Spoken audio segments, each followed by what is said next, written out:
everyone, welcome back to my channel. Before you watch this video, please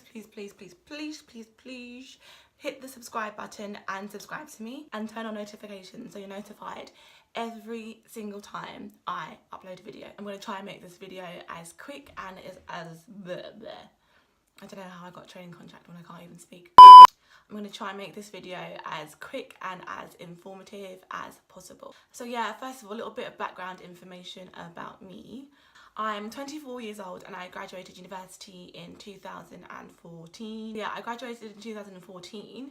I did a law degree. I kind of knew that I always wanted to do something within the legal sector, but I wasn't 110% sure like what I wanted to do. I took out a year, well not took out a year, but I used the whole of 2015 to mainly do like work experience, and then I applied for training contracts in 2015 and 2016, and then finally secured one in 2016. And I was lucky enough to start law school in 2016. I literally just finished a couple of weeks ago. I did the LPC and the LLM together. And yeah, I start my training contract in February 2018, so I've got a couple of months left. And I'm now currently paralegaling for an asset management firm. And yeah, so I just thought I'd give you a little bit of background information about me just to provide some context. Again, like, so this is just advice on things that I did to help me get a training contract. Like, I'm not saying that follow these steps and you will 100% get one. Hopefully you do, but this is just kind of like my experience. I'm doing my training contract in London, so I'm talking specifically about London here. But I know that in other places in the UK, I think the process is pretty much the same. So yeah, I thought to make this a bit like easier to follow, I'll sort of split it up into 5 different categories. First category is hang on. Grades. The first category is grades. Most top international law firms, the main sort of grades they look at are your A-levels and your university degree. And for A-levels, I know the majority of firms require you to have 2 A's and a B minimum. Some firms allow 1 A and 2 B's, it kind of just depends. But like if you haven't got 2 A's and a B, or if you don't have like the required grades for that particular firm, like just go on the website and have a little look, because I know a lot of firms, if not all of the firms, make allowances for like mitigating circumstances. So like, God forbid you were sick during your exams, or there was like a death in the family or something, I know they make allowances for that, so just like double check. If you haven't got any mitigating circumstances and your A-level grades aren't quite up to scratch, I would say, like, I don't know, just have a look still, talk to people at the firm and see what they say. And I know like a lot of companies now are also offering like in-house training contracts, and they don't always necessarily like place as much emphasis on A-level grades. I'll double check, but I think Ernst & Young no longer like really place a lot of emphasis on A-level grades, and I'm pretty sure they offer an in-house training contract, so have a look at that. The next is your university degree. Now, it can be any degree, it hasn't got to be law. So if you didn't actually study law, like, don't worry about it. That just means that instead of doing 1 year at law school, like people who did study law, you're gonna have to do 2. Yeah, so for your degree, I know that majority of firms, if not all firms, require you to have at least a 2-1. It doesn't necessarily matter what university you got the 2-1 from.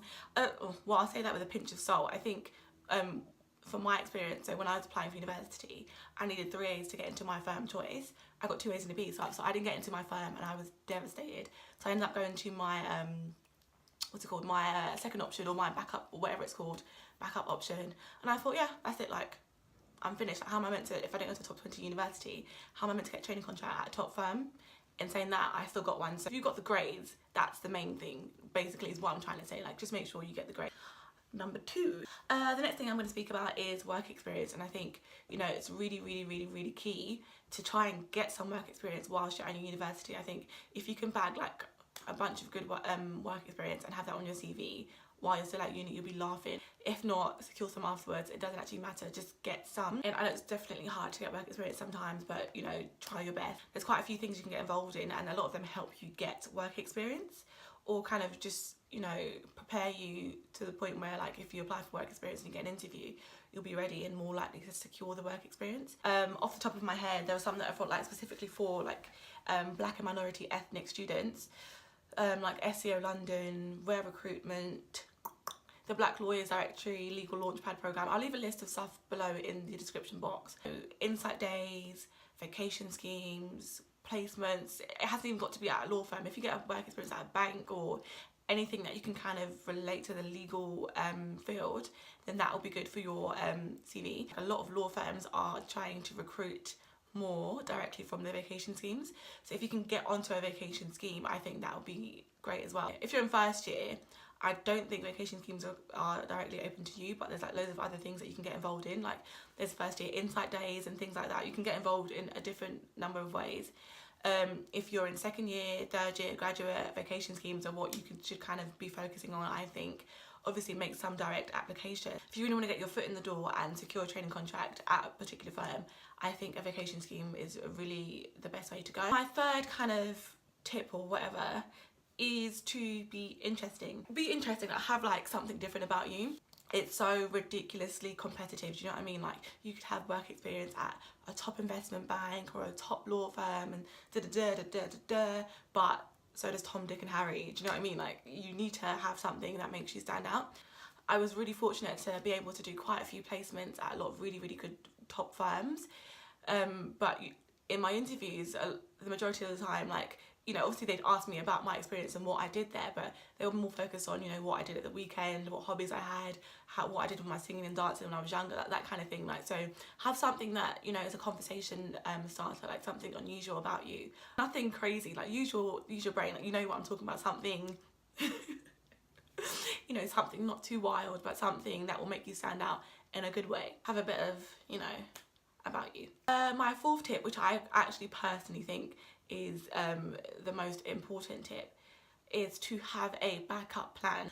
So what I did after I finished like my year of work experience or whatever is I secured a role within compliance at a large law firm. So have a backup plan. I think it just helps boost your confidence and it just kind of eases your mind and puts less pressure on yourself. If you can have like a backup plan and it's like something law related, great. I think that will definitely help you in terms of like just showing your commitment to the legal sector. If it's in something else other than law, like equally is great. Like you can talk about it in your interview. It'll be something different than the norm, if that makes sense. So yeah, backup plan. Last but not least, another really important one I think is to be confident. I know like it's really, you know, it's easy said than done, but you have to fake it until you make it. And I say that all the time because naturally, like I'm quite a shy person. Like it took me 5 years to start this YouTube channel because I'm shy, like naturally I'm quite shy. But I think you just gotta, you know, you have to just learn to get over it. Like suck it up and get over it. You know, just practice being confident. I think it'll start to come more naturally to you. And I think it'll definitely help you in terms of interviews too, because securing an interview for a training contract is hard. Like, the worst thing is going into an interview and like not feeling confident and messing up because you're too nervous. So just fake it until you make it. Like literally try your hardest just to overcome your nerves, overcome your fears, and be confident. And when you're confident, I think your personality shines through a bit more too. So yeah. Oh, a bonus tip. I know I said I'd split this up into 5 categories, but the bonus tip is if you can, try and secure yourself a mentor. When I tell you that my mentor was the best thing that could ever happen to me, like in terms of this training contract process, like securing one, you're gonna get face rejection. It's just inevitable. Like not every firm is going to be the right firm for you. Yes, I think I managed to secure like 8 interviews at top firms, and out of those 8 interviews, I was successful twice. So like, and I got 1 training contract offer. So like, it's just, yeah, it's tough. It is tough, and I know it's tough, and I know you know it is tough. But try and get a mentor, because you know my mentor really helped like boost my confidence. She kept me motivated, like, do you know what I mean? It just really helped. It's kind of hard like getting a mentor sometimes, but there's like, I don't know, there could be like family, friends, someone at your university that had a career in law, like, and I know like if you manage to get onto the Black Lawyers Directory Legal Launchpad program, which I think the applications close 1st of November, I think they actually give you a mentor from the legal field. And so if you can do that, that'd be great. Keep on top of deadlines as well. Lawcareers.net is a really good website for giving you the giving you the deadlines of particular firms, letting you know what their entry requirements are, that kind of stuff. Just have like a general look on like the internet. There's like loads of websites that give you like help like for specific firms. Like it might be a guide to their application questions or what they're looking for, that kind of thing. Just research, like do your research, keep motivated. I know it's hard. One application takes like 2 weeks to do. It's just ridiculous. But if you really want it bad enough, and you've got the grades, you know you've got what they're looking for, or you're at least working towards that, then you should be fine. Like, you only need the one offer, so just keep going. And I wish everyone that is currently applying the best of luck. If you've just had an interview, or you're about to have an interview, or you're waiting to hear back, good luck everyone. And I hope these hints and tips, or whatever you want to call them, will help you or help someone you know. Yeah, so that's all from me. I'm gonna go now, but thank you so much for watching. Like I said before, like, comment, subscribe, share to anyone you think this might help, and I will see you on my next video.